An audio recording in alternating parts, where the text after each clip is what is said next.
a cerimônia da Santa Ceia, tá certo? Que substitui o Pessach, ou a Páscoa, né? Institui agora a Santa Ceia do Senhor. Quero arrematar com a leitura do Cremos, a declaração de fé das Assembleias de Deus, tá? O Cremos. Deixa eu ver aqui a página direitinho. A página é 131, tá certo? Capítulo 23, sobre a ceia do Senhor. Aparece em sua tela aí o texto, veja. Cremos, professamos e ensinamos que a ceia do Senhor é o rito da comunhão e ilustra a continuação da vida espiritual. Tal ordenança foi instituída diretamente pelo Senhor Jesus após a refeição da Páscoa, na companhia de seus discípulos. Jesus tomou o pão e, abençoando-o, o partiu e deu aos seus discípulos e disse: tomai e comei, isto é o meu corpo. E tomando o cálice, dando graças, deu-lhe dizendo: bebei dele todos, porque isto é o meu sangue, o sangue do Novo Testamento, que é derramado por muitos para a remissão dos pecados, conforme Mateus 26, 26 e 28. Desde então a igreja vem celebrando este memorial e proclamando a nova aliança. Este novo concerto é cumprimento das promessas divinas desde o Antigo Testamento. O Novo Testamento em cumprimento do Antigo Testamento. Sendo o próprio Jesus o Cordeiro de Deus que tira o pecado do mundo. Ok? A nossa Páscoa. Porque Cristo, nossa Páscoa, foi sacrificado por nós. Conforme 1 Coríntios 5, 7, Paulo é muito claro ao colocar desta maneira Cristo, a nossa Páscoa. Então, não fazemos menção, mas aquela Páscoa, aquele Pessach, fazemos menção sim a Cristo, a nossa Páscoa. Celebramos a saída do mundo de pecado, de uma escravidão de pecado, né, para agora a liberdade em Cristo Jesus. Sobre o Cordeiro. Falamos sobre cerimonial, agora sobre o Cordeiro. Quero ler com vocês a carta aos Hebreus, capítulo 10, versículo 1 ao 14, que diz: a lei traz apenas a sombra dos benefícios que hão de vir, aquilo que já havíamos mencionado, e não a realidade dos mesmos, a sombra e não a realidade dos mesmos. Por isso ela nunca consegue, mediante os mesmos sacrifícios repetidos, ano após ano, aperfeiçoar os que se aproximam para adorar. Se pudesse fazê-lo, não deixariam de ser oferecidos, pois os adoradores, tendo sido purificados uma vez por todas, não mais se sentiriam culpados de seus pecados. Contudo, esses sacrifícios são uma recordação anual dos pecados, pois é impossível que o sangue de touros e bodes tire o pecado, mas apenas cobre. Por isso, quando Cristo veio ao mundo, disse: sacrifício e oferta não quiseste, mas um corpo me preparaste. De holocaustos e ofertas pelo pecado não te agradastes. Então eu disse: aqui estou, Cristo, né, falando. No livro está escrito de mim, no Antigo Testamento, né, em toda a Escritura que falava acerca do sacrifício. No livro está escrito de mim, como ele diz aqui. Está escrito a meu respeito: vim para fazer a tua vontade, ó Deus. Primeiro ele disse: sacrifícios e ofertas e holocaustos, ó Deus. Primeiro ele disse: sacrifícios, ofertas, holocaustos e ofertas pelo pecado não quiseste, nem deles te agradaste, os quais eram feitos conforme a lei. Então acrescentou: aqui estou, vim para fazer a tua vontade. Ele cancela o primeiro para estabelecer o segundo, se tornou obsoleto. Aquela antiga celebração, aqueles antigos ritos, aquela antiga repetição de sacrifícios, obsoletos, porque agora veio o perfeito. Se veio o perfeito, anulou, né, todos aqueles sacrifícios que eram imperfeitos, substituiu, se colocou no lugar. Pelo cumprimento dessa vontade, fomos santificados por meio do sacrifício do corpo de Jesus Cristo, oferecido uma vez por todas. Dia após dia, todo sacerdote apresenta-se e exerce seus deveres religiosos repetidamente, oferece os mesmos sacrifícios que nunca podem remover, apenas cobrir, nunca podem remover os pecados. O sangue de Jesus Cristo nos purifica de todo pecado, o Cordeiro de Deus que tira o pecado do mundo. Mas quando este sacerdote acabou de oferecer para sempre um único sacrifício pelos pecados, assentou-se à destra, à direita de Deus. Daí em diante, ele está esperando até que seus inimigos sejam colocados como estrado, escabelo, né, dos seus pés.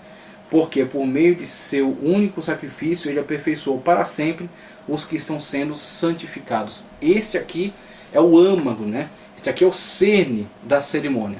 O cerimonial, o memorial, celebra exatamente essa vitória a saída de uma vida aprisionado em pecado e condenação, esperando por juízo final, esperando por condenação da parte de Deus, né, a saída dessa situação para a entrada agora na nova situação na qual nós somos inseridos como filhos de Deus, tá certo? Na qual nós estamos diante a presença maravilhosa do Senhor. Então nós temos aí o cerne, né, do cerimonial celebrando esta vitória em Cristo Jesus. Temos que celebrar constantemente, sempre trazer à memória esta grande salvação. Acerca do pão, já trouxe algumas explicações, mas apenas para ler aqui um texto. Tomando o pão, deu graças e partiu e deu aos discípulos dizendo: isto é o meu corpo que é dado. O pão é partido, o corpo é dado. Apenas para relembrar isso. Acerca do vinho, eu lhes afirmo que não beberei outra vez do fruto da vide. É muito importante que você guarde isso. Até aquele dia em que beberei o vinho novo no reino de Deus. Marcos 14, 25. Ok? Aí nós temos o termo grego aplicado a esta descrição. Nós temos amen lego, rumin, oti, ou ket, ou me pio, ectou, genematos, tes ampelos. Genematos, tes ampelos. Somente até aqui, porque esse termo genematos, tes ampelos é o que vai diferenciar, tá certo? Aquilo que Cristo estava descrevendo na celebração, fruto da vide, e as diversas citações ao longo do Novo Testamento acerca de vinho, tá certo? Então, a citação como oinos, de modo geral, vinho, tá certo? Gleucos, por exemplo, tá certo? Ligado a vinho novo, vinho doce, tá ok? E outras mais que tratam acerca de citação acerca de vinho no Novo Testamento, mas que tem que ser necessariamente diferenciadas do termo aplicado por Cristo na ocasião da celebração da ceia, no qual ele chama fruto da vide, fruto da videira. O fruto da videira, o genematos tes ampelos, tá certo? Então, ampelou, que ele coloca aqui, ampelou. Então, esse ampelo, genematos tes ampelo, é diferente de oinos, que é vinho, ok? Daquilo que é mencionado ao longo do Novo Testamento. E é isso que você vai ver em tela agora. Veja, a Santa Ceia. A química do suco, conforme texto aqui de Walter Brunelli, Teologia para Pentecostais, volume 4, página 142, que diz: o uso do vinho para representar o sangue de Cristo tem levantado algumas questões entre o povo de Deus. Só controlar aqui o tempo. Entre o povo de Deus. Spurgeon, famoso pregador britânico do século XIX, dizia que o correto seria servir a ceia do Senhor com suco de uva não fermentado, com base no termo grego ampelos, ou ampelos, né? Fruto da vide. Mas como então os crentes de Corinto ficavam embriagados com o suco da uva? Ok? Tal qual ele é espremido da fruta. Na festa em Caná da Galileia, Jesus transformou água em vinho, e a admiração dos presentes era de que guardava-se sempre o pior vinho para o final da festa. Quando, porém, depois de haverem bebido suficientemente o bom vinho, ninguém mais percebia a diferença. No entanto, todos notaram que o vinho novo era melhor. João 2,10. Que vinho era aquele? Era simples suco de uva ou vinho fermentado? E quanto ao cálice usado por Jesus para instituir a ceia, era vinho fermentado ou mero suco de uva? O termo grego para vinho é oinos, ok? E ambos aparecem nos textos que trazem instrução sobre a ceia do Senhor. A palavra oinos, vinho fermentado, pode ser substituída às vezes por ampelos, mas a palavra ampelos não pode ser substituída por oinos, o suco de uva não fermentado. Não pode jamais ser chamado de vinho, mas o vinho pode também ser chamado de fruto da vide, porque ou seja, Rod vai explicar melhor. Então, você entendeu o que ele colocou? Então, temos os termos ampelos e oinos. Oinos, o suco da uva, o vinho fermentado, então depois de um processo, né, de fermentação. E o ampelos, o fruto da vide, ok? O oinos é feito de uva, só que ele está fermentado, então ele se torna vinho. O ampelos, feito de uva, só que é fresco, foi extraído agora, né, da uva, não está fermentado. Então esse pode ser chamado de fruto da vide também, só que de forma um tanto mais geral, generalizada. Veio da uva, só que agora está numa outra condição, agora está fermentado. Agora o âmpelos nunca pode ser chamado de oinos. Oinos pode até vir a ser chamado de âmpelos, porque ele veio da uva, tá certo? Ele é fruto da vide, só que uma condição de oinos agora. Agora, se você quer falar especificamente âmpelos, você não poderá chamá-lo de oinos. Tem que ser especificamente âmpelos. Por quê? Porque ele é o fruto da vide não fermentado, suco extraído da uva. Ele é âmpelos, passado algum tempo ele se torna oinos. Ele vai passar por um processo de fermentação. Então, quando alguém quer dizer especificamente que ali temos âmpelos, ele tem que dizer esta palavra, fruto da vide. Agora, se ele disser oinos ali, pode ser tanto o fruto da vide fermentado, o vinho, ou pode ser somente fruto da vide, tá ok? Então, oinos, vinho fermentado, âmpelos, fruto da vide. O vinho da Bíblia era um produto manufaturado, não era suco de uva como existe no fruto, mas aquele suco submetido a um processo de fermentação que assegurava sua preservação e lhe dava as qualidades a ele atribuídas nas Escrituras. Está fora de toda a dúvida que oinos na Bíblia, quando não está qualificado com termos como novo ou doce, tá certo? Eu acho que é kalon, aliás, gleukos, tá ok? Gleukos significa suco fermentado de uva. Então, quando não for qualificado como doce, tá certo? Ou novo, é suco fermentado de uva. Nos dias de Jesus usava-se o mesmo vinho fermentado, oinos, não apenas para a celebração da ceia, mas também na Páscoa e nas refeições em família. Ninguém precisa fazer uma teologia nova para, de alguma forma, dar um tom mais discreto à instrução de Jesus. Precisamos aceitar as coisas tais como elas são. O fato de as Escrituras trazerem informações quanto à moderação na ingestão de qualquer bebida alcoólica não altera fatos históricos, mesmo porque o uso do vinho em Israel era tão comum quanto o é ainda hoje nos países europeus.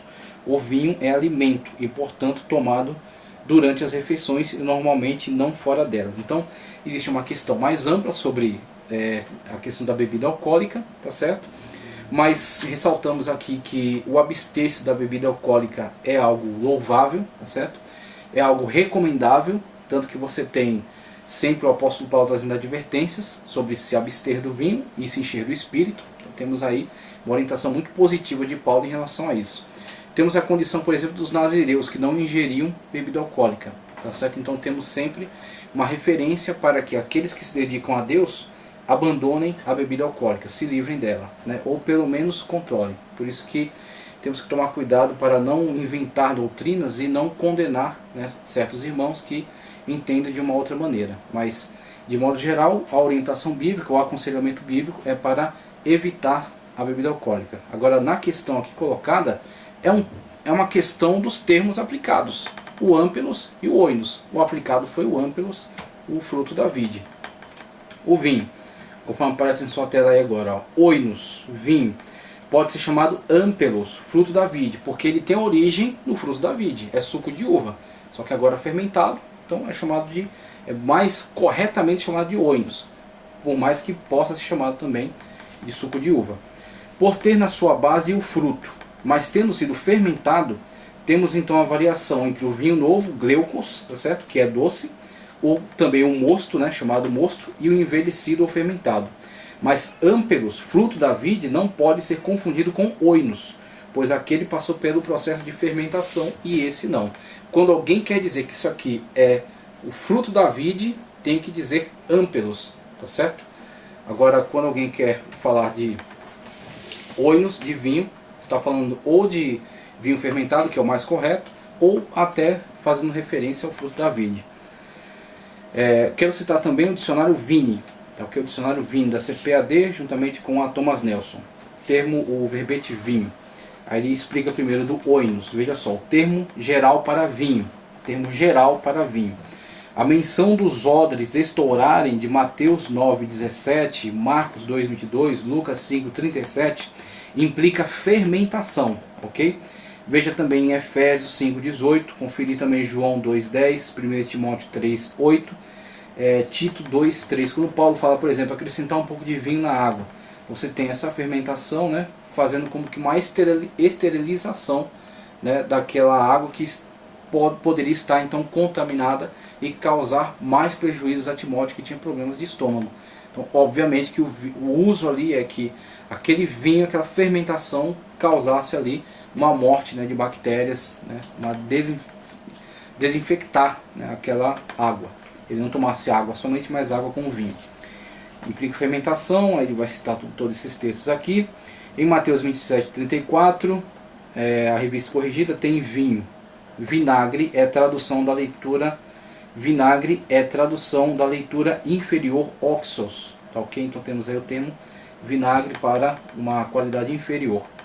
A bebida de vinho poderia ser uma pedra de tropeço, e o apóstolo Paulo ordena a abstinência nesse particular, como em outros, para evitar dar ocasião a fazer um irmão tropeçar, conforme cita Romanos 14:21, contraste com 1 Timóteo 5:23, que tem uma ligação completamente diferente. A palavra é usada metaforicamente acerca dos males ministrados às nações pela Babilônia religiosa, em Apocalipse 14:8, 17:2, também o 18:3. E B, conteúdo das taças da ira divina sobre as nações, sobre a Babilônia, Apocalipse 14:10, 16:19, também 19:15. Aí ele fala agora do Glaucos. Veja, Glaucos denota vinho novo, doce ou mosto, Atos 2:13.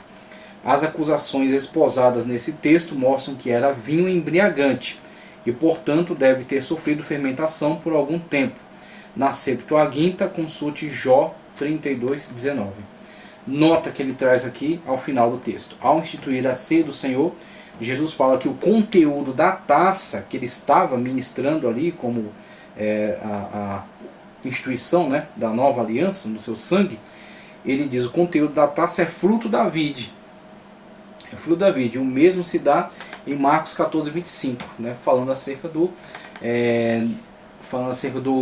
Genematos tes ampelos, tá? Genematos tes ampelos. No texto em tela você tem aí referências de João 2:10 em grego e em português, tá? E nas duas, tanto para as duas qualidades de vinho, porque você está na festa de Caná, na celebração, né, da festa. Aí o mestre Sala se espanta, né, com aquela situação na qual o vinho que lhe foi apresentado após o milagre é qualificado por ele como o melhor vinho, que deveria ter sido servido antes. Mas para os dois ele qualifica oinos. Então os dois ele qualifica como oinos. Ele diz kalon oinos, o vinho melhor, tá ok? Então, conforme é colocado no texto em português, o melhor vinho. Então diferencia-se tanto um quanto o outro, os dois tipos que teriam sido servidos ali, tanto o vinho de início quanto o vinho posterior, que é inferior, diferencia-se do Gedematos tes ampelos, fruto da vide, que é qualificado por Cristo na celebração da ceia, tá ok? Então, na celebração da ceia, Cristo qualifica o conteúdo da taça que estava servindo como Genematos tes ampelos, fruto da vide. Naquela lógica que colocamos, né, que quando alguém quer falar especificamente do fruto da vide, não fermentado, ele dá esta aplicação, Genematos tes ampelos. E quando ele vai falar de vinho de modo geral, ele usa oinos, tá ok? Mesmo um vinho melhor, que ele chama kalon oinos. Sobre agora o memorial, tá certo? O quinto ponto da nossa apresentação aqui, que ficou bastante extensa, mas acredito que é muito importante porque é algo fundamental para a Igreja de Cristo. Vamos falar agora sobre o memorial, tá certo? Iniciando pela questão do termo anamneses. Eu quero fazer menção aqui do livro Teologia Sistemática, já fizemos a leitura, de Walter Brunelli, Teologia para Pentecostais, agora a Teologia Sistemática, certo? De Stanley M. Orton. Teologia Sistemática de Stanley M. Orton. Na tela está o texto que diz: na ceia do Senhor, talvez possamos sugerir um tríplice sentido de lembranças, passado, presente e futuro. A igreja se reúne como um só corpo à mesa do Senhor, relembrando a sua morte, ficou no passado. Os próprios elementos usados de modo simbólico na comunhão representam o derradeiro sacrifício de Cristo, no qual ele entregou o seu corpo e sangue para redimir os pecados do mundo. Existe ainda um sentido bem presente no convívio espiritual com Cristo à mesa, fortalecimento da comunhão, a koinonia, tá certo? Entre a igreja entre si e também a igreja com Cristo. A igreja vem proclamar não um herói morto, mas um Salvador ressurreto e vencedor. A expressão mesa do Senhor sugere estar ele presente como um verdadeiro anfitrião, aquele que transmite o sentido de terem os crentes nele segurança e paz, ver Salmos 23:5. Finalmente há um sentido futuro, tá certo? Neste relembrar, sendo que a comunhão na qual o crente agora participa com o Senhor não é o ponto final. Nesse sentido, a ceia do Senhor tem uma dimensão escatológica. Ao participar dela, antecipamos a alegria pela sua vinda e pela reunião da igreja com ele para toda a eternidade, porque Cristo mesmo prometeu: não tomarei do fruto da vide até aquele dia que novamente convosco no reino de meu Pai. Há algo escatológico em toda a celebração de Santa Ceia. Toda vez estamos dizendo: nós cremos que em breve celebraremos com Cristo Jesus nas mansões celestiais. Tá certo? Então, essa aqui é a introdução com relação à dimensão do memorial, passado, presente e futuro. Agora eu quero trazer um texto que está na página 575, essa que eu li foi 574. Na 575 você tem o memorial, agora a transubstanciação, que é a transformação metafísica, tá certo, dos elementos conforme entendido pela Igreja Católica Romana. O que ele nos diz aqui? A doutrina católica romana, oficialmente adotada no Quarto Concílio Laterano de 1215 e reafirmada no Concílio de Trento de 1551, é chamada transubstanciação.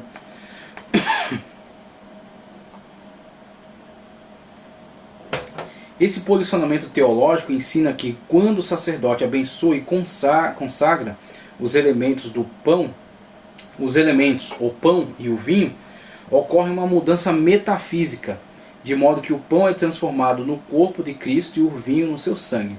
O termo metafísica é usado porque a Igreja Católica ensina que as características como a aparência e o sabor dos elementos, tá certo? Ou seus acidentes, como colocados, permanecem os mesmos, mas a essência interior, a substância metafísica, foi transformada.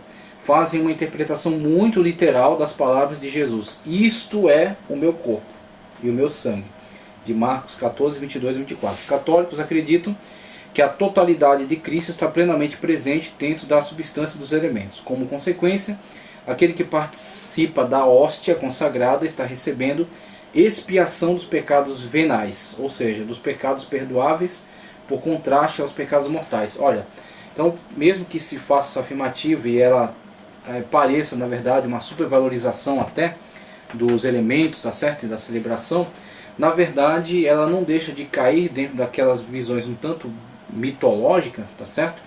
Na qual o próprio objeto torna-se detentor de poder. E aí você volta à questão dos amuletos. E aí tanto em questão a hóstia em relação a tantas outras coisas construídas pela Igreja Católica, tá certo? E afirmadas como detentoras de poder, tá certo? E pelas quais as pessoas fizeram tantos sacrifícios e tentaram muitas vezes obter através dela perdão de pecados e benefícios espirituais.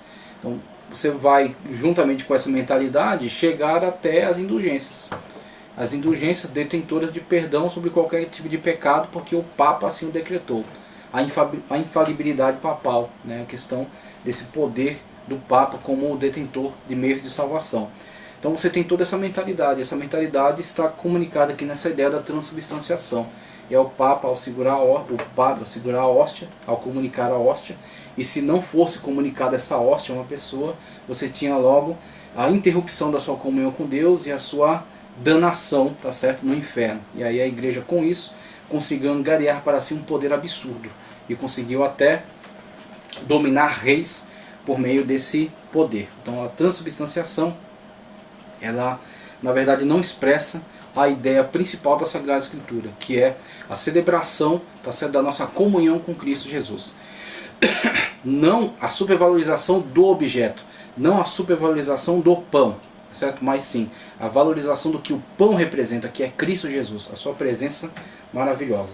Então, semelhante, mas tentando se diferenciar, mas na verdade uma outra versão disso, temos a questão da consubstanciação. Vamos falar aqui da consubstanciação rapidamente. Deixa eu só...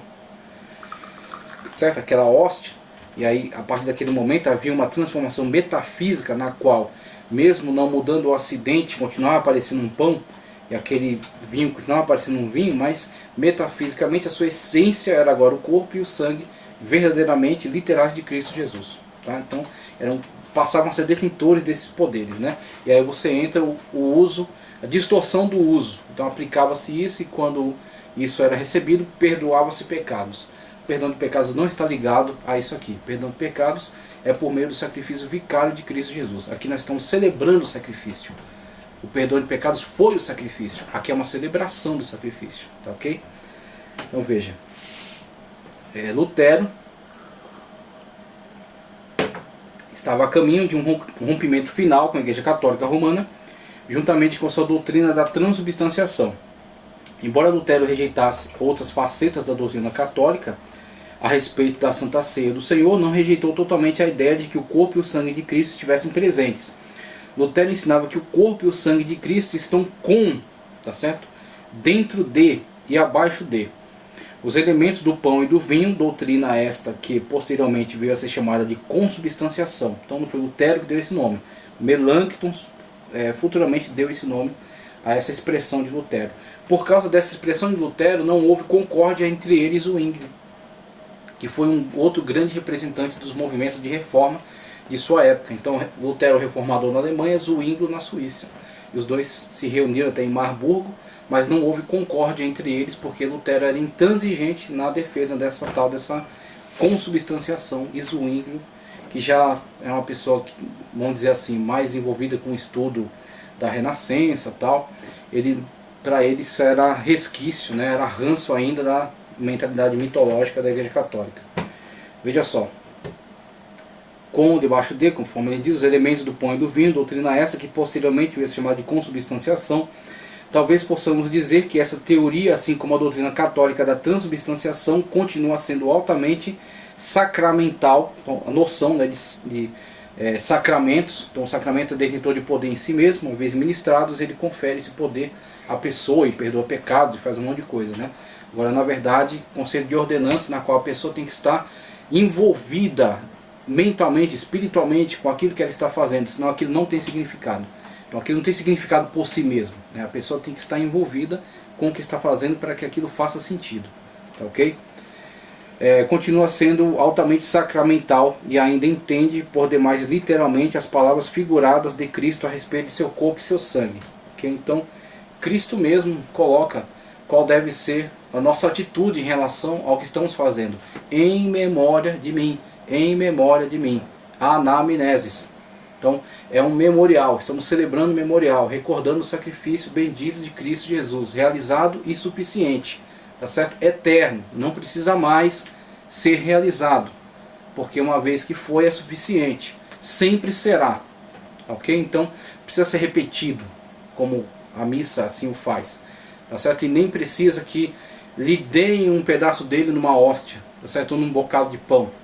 Não, aquilo que é feito é em memória do que foi realizado. O passado é importante no presente como comunhão e será escatologicamente como promessa futura. Então temos a consubstanciação, que é ligada a Lutero.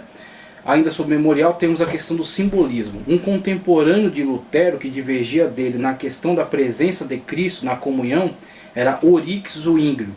A posição zwingliana é mais conhecida hoje como teoria memorial. Enfatiza que a comunhão é um rito que comemora a morte do Senhor e sua eficácia para o crente. Nesse sentido, é um sinal que aponta de volta para o Calvário.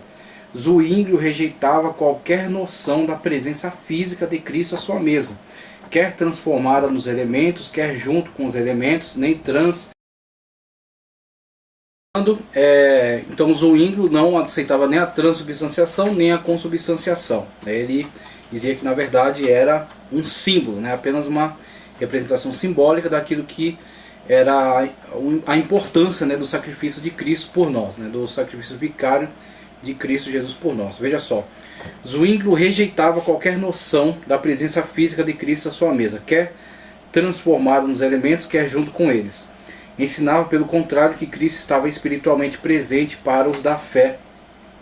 Muitos dos seguidores de Zwingli eram tão fervorosos na sua rejeição à ideia da presença física de Cristo, que com efeito repudiavam até mesmo a ideia de Cristo estar espiritualmente presente no culto da comunhão. Por essa razão, muitos seguidores deste conceito tendem a ressaltar que a ceia é uma cerimônia comemorativa na qual o crente relembra a obra de Cristo na expiação. Aí, claro, temos que fazer uma diferenciação entre tanto a noção de transubstanciação católica quanto consubstanciação de Lutero, mas também não dá para aceitar, né, esta noção de Zwingli, ao tentar se opor, fazer o antagonismo, tá certo, a Lutero, diminuir a importância, diminuir o impacto, né, o alcance espiritual dessa celebração.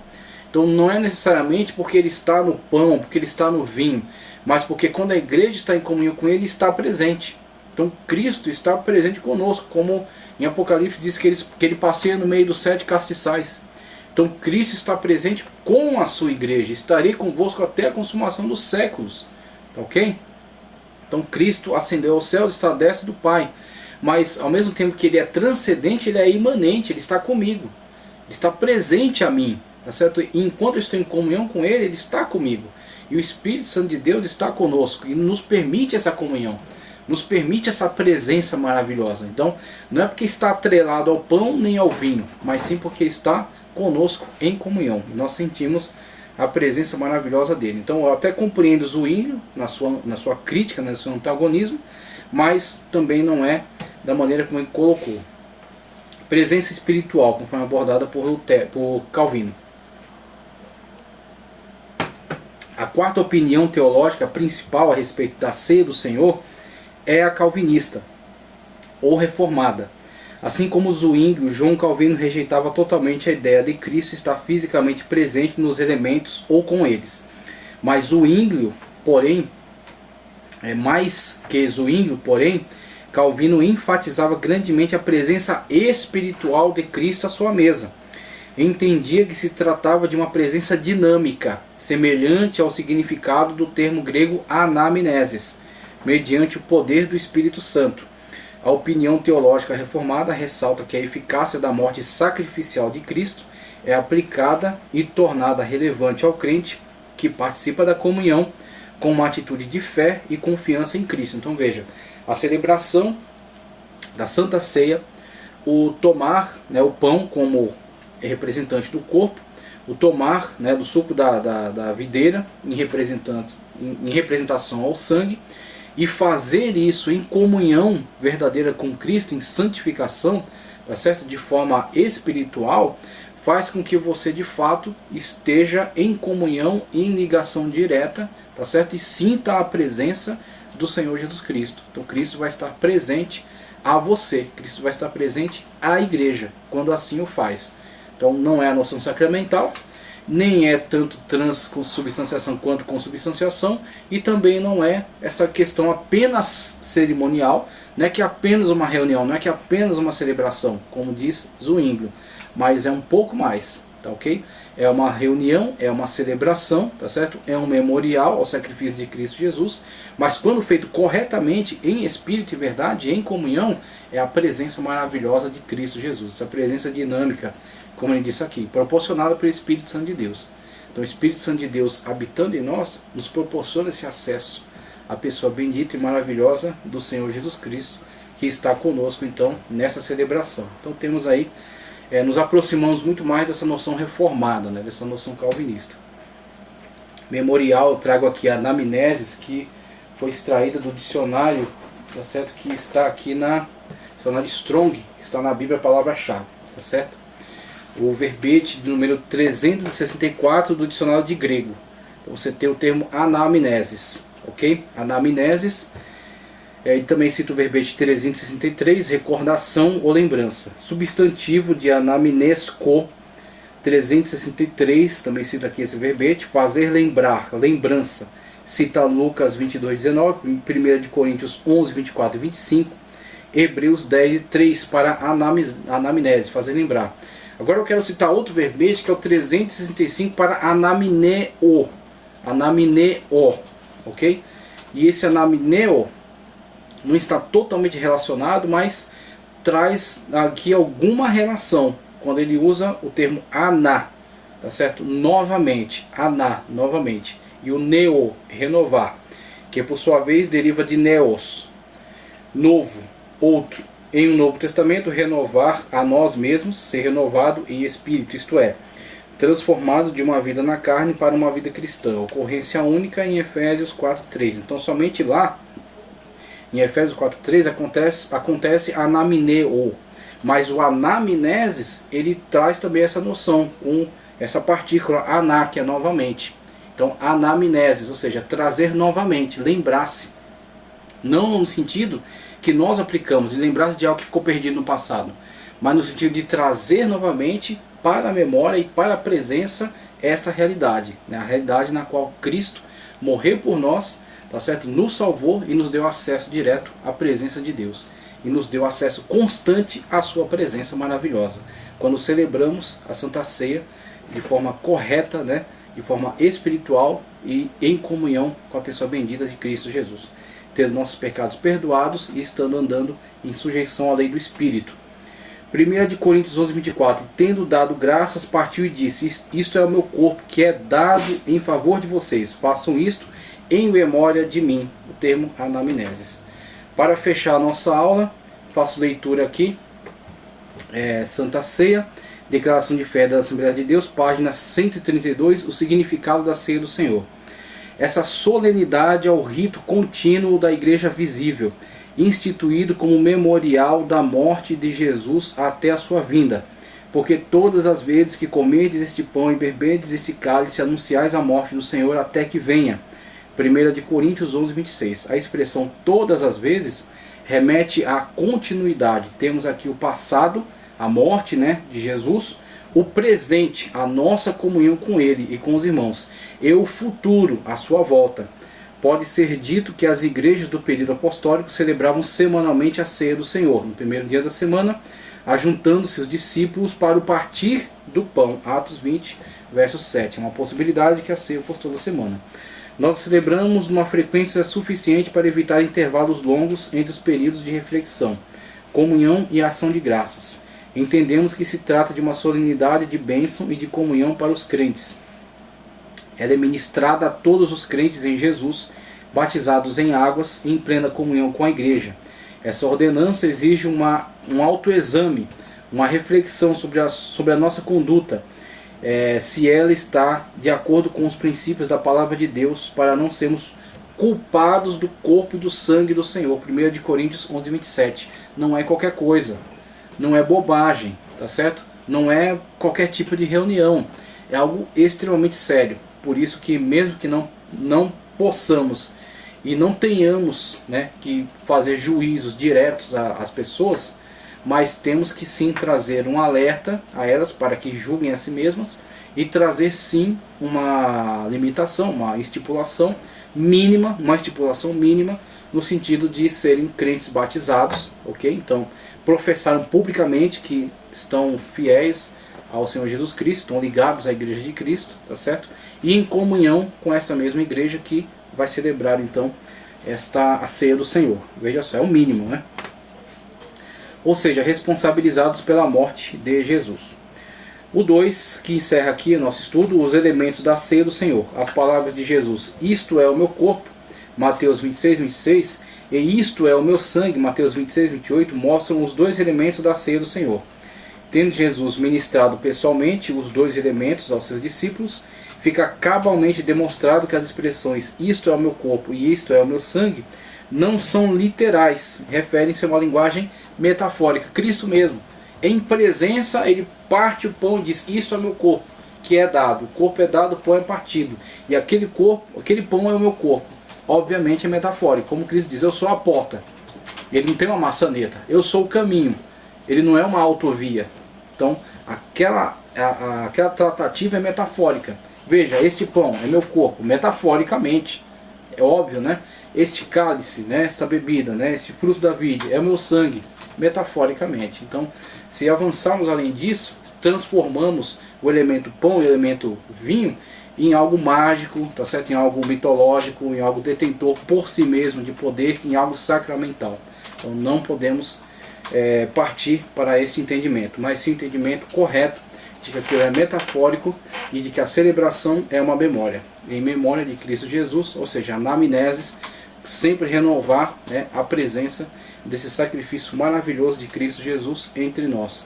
A nossa comunhão entre nós e nossa comunhão com a pessoa bendita de Cristo Jesus, que morreu e ressuscitou e está presente conosco até a consumação dos séculos. Agradeço que você tenha ficado até este momento, tá certo? Que Deus continue abençoando poderosamente sua vida. Assista toda a playlist das aulas de eclesiologia. No Facebook vou disponibilizar os slides, tá ok? As imagens deles, para que você possa fazer uso, estudar melhor.